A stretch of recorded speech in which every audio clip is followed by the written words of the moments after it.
because these were already appointed, and we do not have any means of withdrawing people who have already been appointed on the board. But if you ask me whether that is illegal, yes, it is illegal for anyone to nominate themselves to the board. We've just told you that as NOTU, we have a very clear process.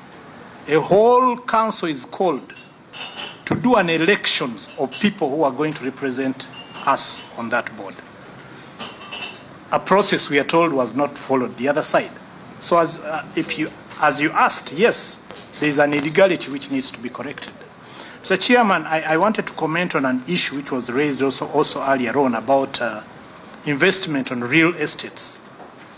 Mr. Chairman, I think there is a very high level of insensitivity to the needs of the people who contribute to this fund. I happen to have sat on that board in 2012 to 2015. And at that time, we were discussing Lubowa. At that time, the cost of a house was supposed to be 1.5 billion. And we asked, if you are calling these low-cost housing for the members who contribute to this fund, which of those members has even saved 100 million on this fund? If they cannot save 100 million, where are they going to get the 1.5 billion to buy a house? Now we hear it is 3 billion. Even you members of parliament cannot buy those houses. So for whom are those houses being built? Mr. Chairman, I think these are questions which should not be coming from us alone. As they interrogate with those from the NSSF board, if you ask me really, the housing deficit, is it among those that can afford a 1.5 billion home? Well, or it is among those who really are in dire need, somewhere where they can only be able to take in maybe 12 million per year. But that's a conversation, of course, that we'll uncover. And it continues on Afro Mobile for those who are interested. Let's now speak matters money. Since we're speaking about the budget framework, the Uganda Revenue Authority has registered a shortfall of 94.8 billion shillings in its revenue collections for the period of July to December 2022. Now, while releasing the half-year performance report, the URA Commissioner General attributes a failure to the higher targets to government failure, to higher targets, but also importantly to government failure to pay withholding tax, reduction in the fuel volumes imported, and an increase in imports of taxes exempted items. Now we join our business reporter Hakim Wampamba for more details. Hakim, at a point in time where we're having government MDAs discussing the budget framework for this financial year that is about to start, and URA is here saying, look here, we did not collect enough money. How does this spill into the next financial year? And where should we be looking in terms of budgeting for our next financial year? Before we even proceed to the budget for the next financial, let us just first dissect this one.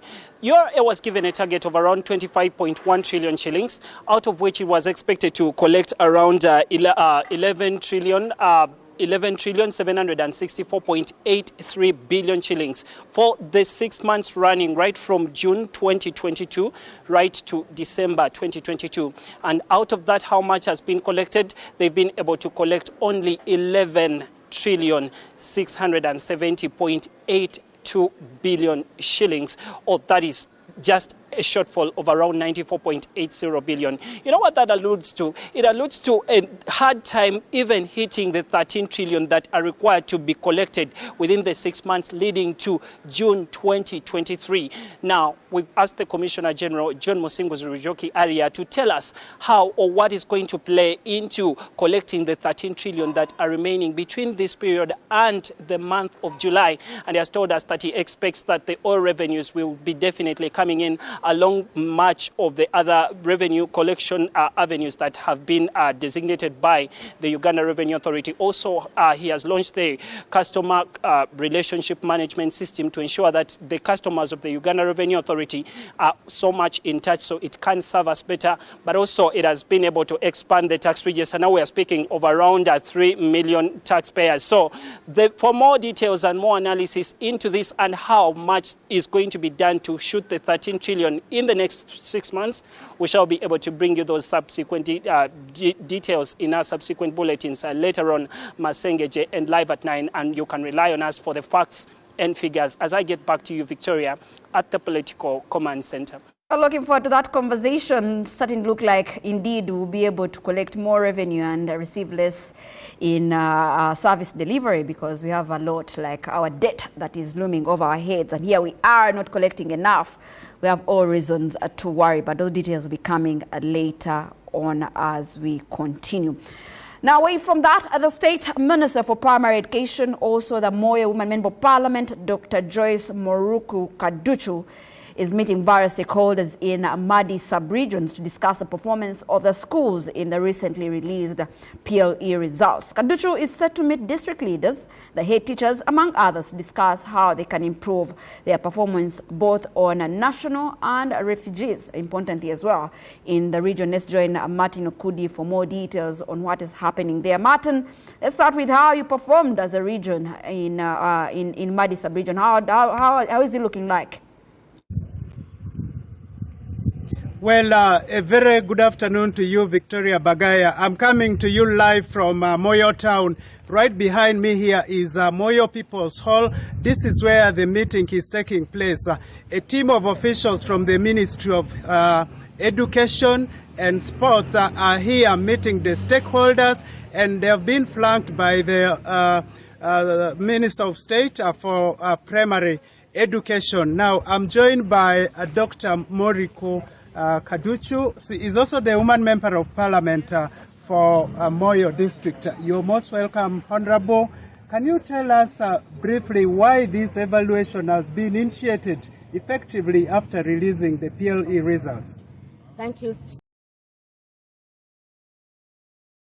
so much. I'm right speaking from West Nile in Moyo district.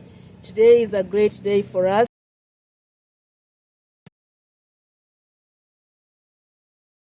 For all the stakeholders in Moyo, all the head teachers, all the education specialists, and all the district officials.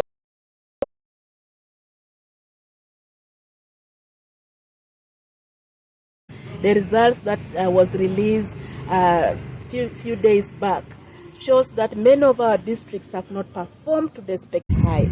We've seen the completion rate has been very low. When the children enter primary 1, there are some of them above 8, but as they reach primary 7, the number dropped up to 30, sometimes 20. And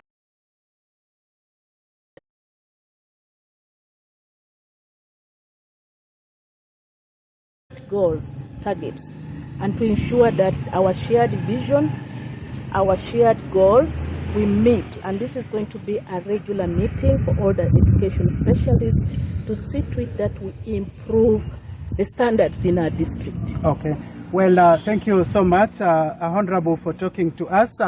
Victoria, we shall, of course, be bringing some of the details in our subsequent news bulletin. For now, what we know is that the meeting is well attended inside this hall right behind here. Back to you at the Political Command Center. Well, looking forward to those details, Martin. Thank you for that report. Let's now cross over to Hoima, where the vendors in the Hoima Central Market are protesting against a prolonged power blackout in the market, which they say has paralyzed business for close to 2 weeks. The vendors now want the authorities to come to their rescue, since some of their businesses solely depend on power. Cuthbert Chigozi is standing by for us from Hoima. Cuthbert, how long have they been out? Oh, that's known, 2 weeks. But then also very importantly, usually it's someone who has not paid the bill. So who are responsible for paying the bill? Why is there no power in this market? Now, Victoria, what I can tell is that this market has been closed at around 8 till now that the resident city officer has come in to see that they open the market and business proceeds on. But of course, it has been for 2 good weeks, as according to the vendors, that they do not have electricity. But then that is not new to Hoima Central Market. With me here, some of the aggrieved vendors, and they want to share probably why and what caused the closure of this market today until the RCC was forced to come and to see that this market is open. So, abwaki akatale mbamu kakingira akatale kituka kingire ensonga zituluma zibeire ensonga 3 nyewe nja kubaza ensonga emu ngenda nsonga yawe tandi ensonga yanga amabara gange bayita center mu favor yabere yesimbiro bwa kansala ngende ha nsonga favor ensonga eremu obayira amasanyarazi toilet zaitu zibeire ziri nchafu muno akatale kanu kwa kutahiye 10 za abantu abantu abakuyambisa toilets zaitu zine ziri hano bantu bayingi obuchafu bubaire bwingi abantu ba receiving oburaire abambe tutamanyena bamwe abala irwaro soweji ziri zibeni zitaisure gwala heru can you imagine kintu kutaisura heru hali abantu abakuraba mu rugudo bona baku receiving oburwaire obwo nike kitu kingisiza katale abwa kitu taina maizi. Okay, kandi iyo mama ensonga yawe yange ensonga tarekene bali gange banyitwa Lydia ensonga nyo enkuru mune kunduma abekulembeza batukomere abatwakomere kale tibatwina omugaso gwono gubatukolera akatale kanu bakakingire kuruga saha 2 kwika saha zinu zinga musanju kyonka busomwe kulembezi wetu wena izire turwanirira taloho prisas wenka nuwezira yatulwanirira omucho utakumanya ensonga na akatale kanu ohaina kusasura amasanyalaze ganu ngemugamba katabairo benyina abakomba bali suppose kusasura ki amasanyalaze batawunikilaka esente bajani bazitusorozamu ni batwale sente ezo ni batugamba bagya kusasura amasanyalaze basasula amaizi ebintu bikoleki nekisasiro iwo ogira sente zinu ze mukusasura ensonga kegena kuterekereza kuroranga akatale kano temukyagaruka kakinga nyonku bali nindora nti okwezo obukukubani kuhuwa basemere kuraba mu bapangisa abapangisa mu katale muno nabakolesa amasanyalazi nibababolekia nti wewe tukubangibwa sente ziti so sente ezo nibasobora kuzigereka buli muntu namanya omuhendo gwa kwa buli muntu aina mita yaye halitu buli muntu buli rumo inaho mita yaye kugikoraki ekugibara so ekizibe kikututalibaneze ekya kubani bajani bagachi wao batabalize tibatuhikirire kyongo kula amasanyalazi nigagenda nigamale wiki 2 wiki emu gataka koragaki nobo kugasasura wiki 2 nigaka wiki ya kasatu nibagachi wao.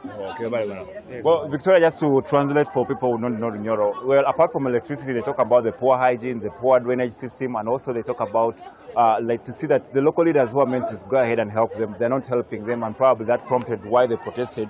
Until now, a few of the local leaders had to swing into action to see that everything has been talked about. But if you speak in terms of the market, in terms of electricity, the market is demanding over 10 million shillings, and probably they are waiting to see when will that be paid, and these issues will no longer be as that, as we want to see this market that on a daily basis is opened, people are working, and it's not closed. Well, back to Victoria Bagaya, we're waiting to see how is the 10 million shillings going to be paid, and probably will the vendors again go back to closing this market because of electricity. 2 weeks down the road has been their issue. Back to you, Victoria. At least they know where to start from, the people they gave the money to. Like I say, there's someone somewhere receiving the money and not paying the bill. I don't remember the last time I heard that word teisura. For those who don't understand, they were talking about the drainage issue there for the toilets that they have. It's quite interesting what is happening in Hoima Central Market.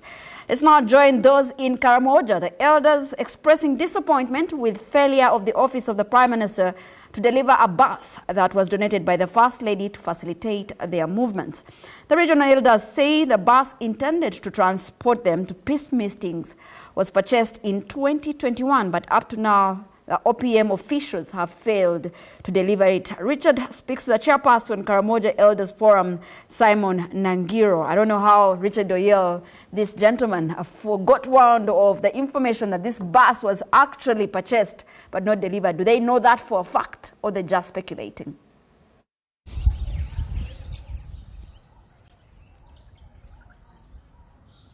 Well, Victoria, that's a good question to ask. Yes, and we are here with Elder Simon Nangiro. But before we get into that, I will tell you that the elders across Karamoja have expressed bitterness because that bus, as we talk, has not yet reached to Karamoja since 2021 when they said it was purchased. But let's take this story to where it belongs. Elder, tell us about this. When was this promise made? But when did they tell you that it was bought as well? The promise is far back when the First Lady was our Minister of Karamoja Affairs. And then in 2021, when we met in Murulinga, we again asked Mama that the promise has not come. But the OPM staff got up and said they had purchased the vehicle. We don't know whether it's a minibus, but what mattered was what we had been promised. So they promised, they spoke before the First Lady, and we went home knowing This is a done deal already. So it was purchased? Yes, they said it was purchased. And then why has the delivery taken so long? Did you talk to the opium officials there? They were giving management problems, saying how will it be managed, and yet this association is full of professionals, retired civil servants. We were together with the crowd leaders that were blended to form the Karamoja Elders Association.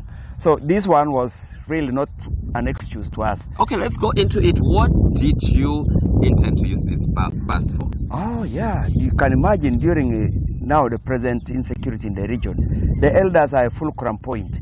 We are the ones who can go to any place and talk with our children, and we said we don't want to work according to counties or districts. Let's move as a team. We go to Pokot, we go to Dodos, we go to Abim, we go to Napak, Moroto, as a team, both with our mothers and our fathers. We go to talk to these children. But, you know, the invisible hand of, for example, the Karamoja Affairs Ministry, since Mama left, they're very invisible. So we didn't know where do we take our complaint. Okay, the Karamoja Affairs Ministry has not acted. Did you actually talk also to the parliamentary group? Oh yeah, we talked to the parliamentary group. Mzee Lokeris, Honorable Lokeris himself is an elder in that team because he's part of the Elders Association. But we are not seeing anything. So we felt probably you, the NBS, could help us make sure that Mama knows that what she promised us never reached us. All right, thank you very much, Elder, for attending to our interview on Live at 1 Victoria. That is the story shaping our news in Karamoja today. Well, you ask yourself in a conversation, this is what I'm imagining, Richard Doyle, from your submission, that this conversation was had in an open meeting and they asked for their bus, and an official who were yet to know from the office of the Prime Minister said, we actually purchased the bus. So where is the bus? We'll take a short commercial break and return with more.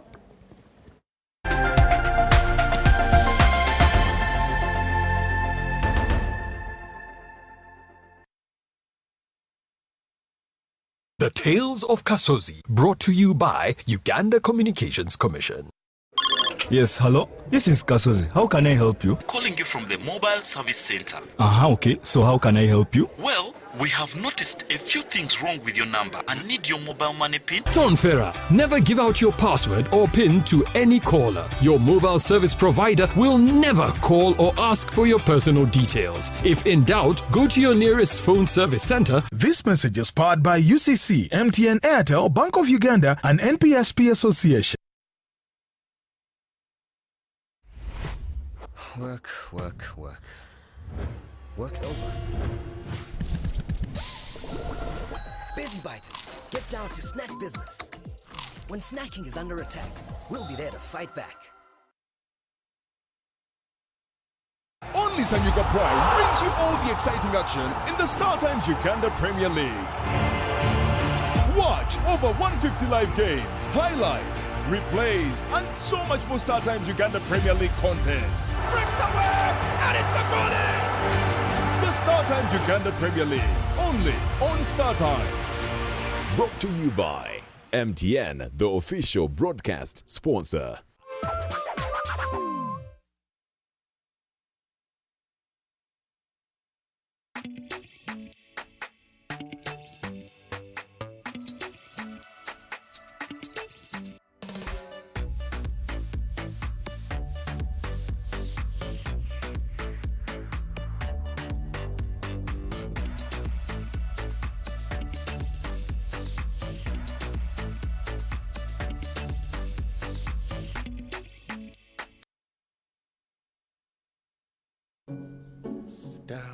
Keeping an eye on all your balance the old way. I got this. Yeah. Balance is... Yeah. What is he up to now? *11. Keeping an eye on all your balance with the My Airtel app. You have the power in your pocket. The power to see all your balance in one place and in real time. Unlock that power with the My Airtel app. Visit the App Store or Google Play now.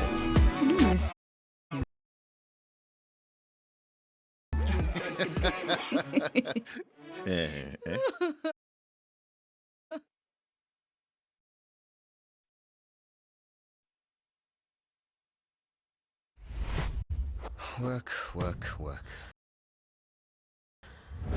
Work's over.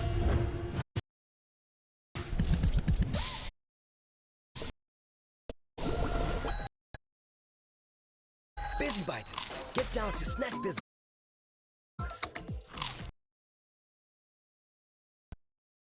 When snacking is under attack, we'll be there to fight back.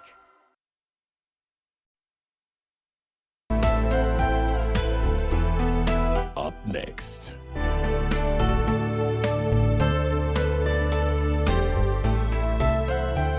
Brought to you by new king-size Movit family soap, available in all shops and supermarkets near you. Movit, all-day confidence.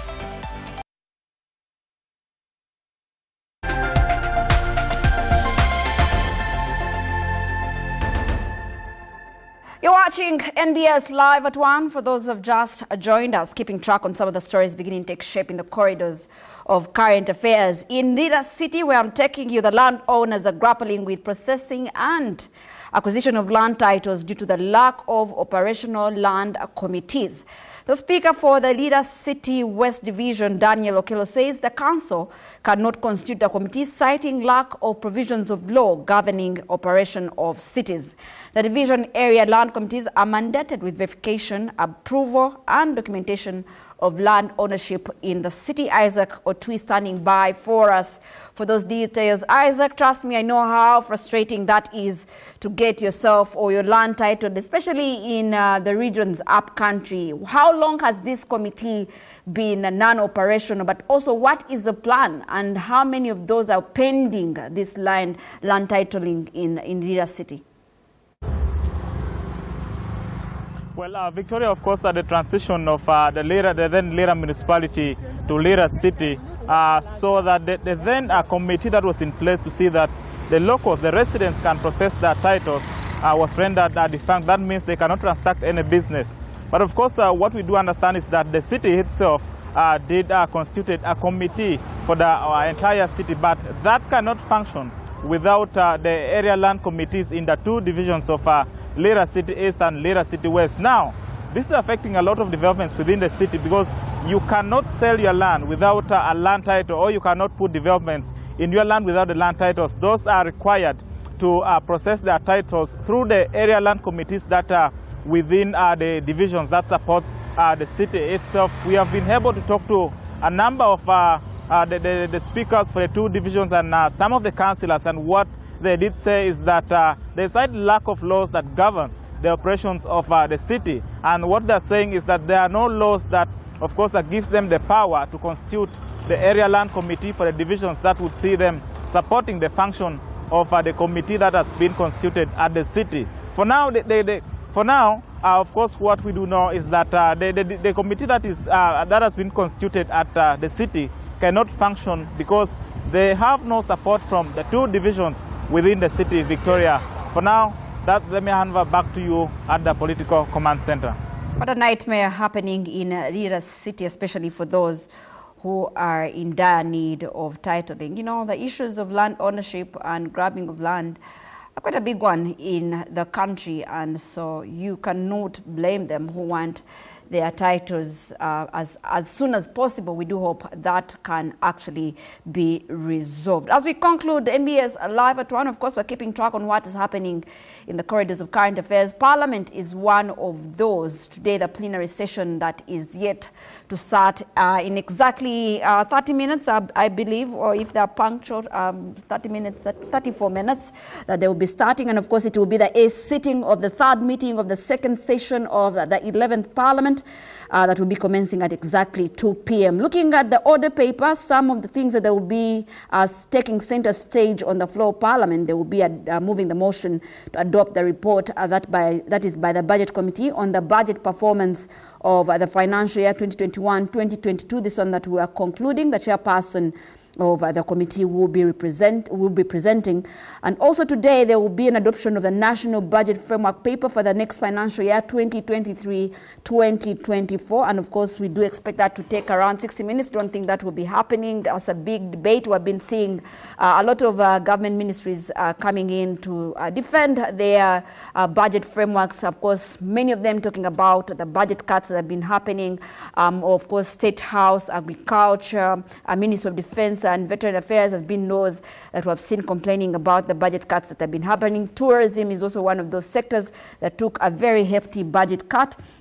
So we'll be having that conversation later on the floor of Parliament today. Also today there will be an adoption of the report of the Committee on Education and Sports on the motion for a resolution of Parliament urging government address the exorbitant tuition and non-tuition fees charged by government grant-aided schools. Now the conversation on school fees has been one of those that has taken center stage. Last Friday, when they were releasing the primary living examinations, the Cabinet Minister for Education and Sports, Janet Museveni, did actually say Cabinet had moved and directed that all schools do not increase school fees for this coming academic year that will be starting next week, I think on Monday.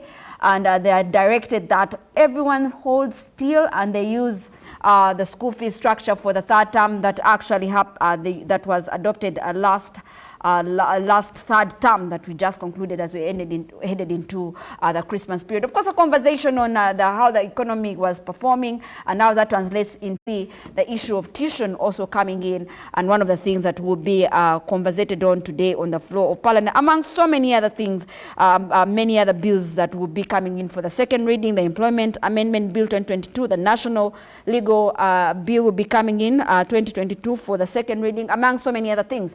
But the good thing is at the Political Command Center at exactly 2 p.m. we'll be taking you live to the 11th Parliament, where this discussion and your legislators who represent you will be debating some of these very important issues of national importance to represent and legislate on behalf of their people who brought them to Parliament on their behalf. So that conversation will be continuing at 2 p.m. live here at the Political Command Center. I'll leave it here for now. Victoria Bagachi, good morning. Good afternoon.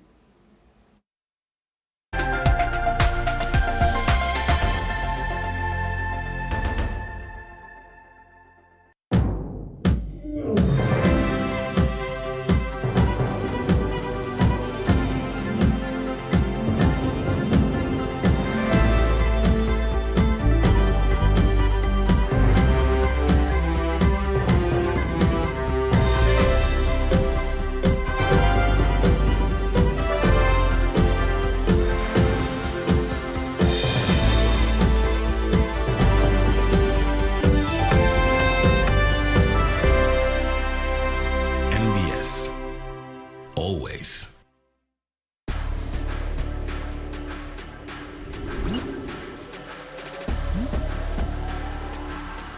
Brought to you by... Open the My Airtel app to pay TV bills. Airtel Money. Simple, secure, borderless.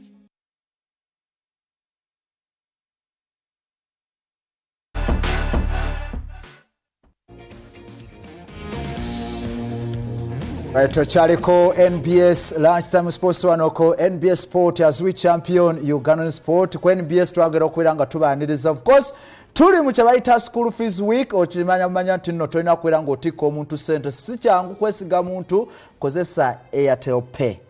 Yeah, Airtel school pay you know what we know kwa tugenda okwongera okwanga nawe yongera kwangu yanguiza ebitika byokusasula school fees w'abaana yogera n'essomero bajja kwa code eno osobola kwanti school fees agenda mu televonyo bebanda fe togerako aba Airtel nako lwaliro osobola kwanti buli kimu tambula bungi zibeera safe ate n'ensimbi zituuka mu budde bwennyini bwetaaga. Yeah, of course twogera ku bannaffe abagenda okubeera nga bakuyambako okulaba ensimbi zo nga zituuka mu bulungi. Osobola okubeera ng'onyumira obulamu ku Sanyuka Prime olaba empaka eza CHAN ze twogerako mu lulimi lw'osinga okubeera ng'otegeera ku Melody Hadef Stadium. Sawa egenda kubeera emu ey'akawungeezi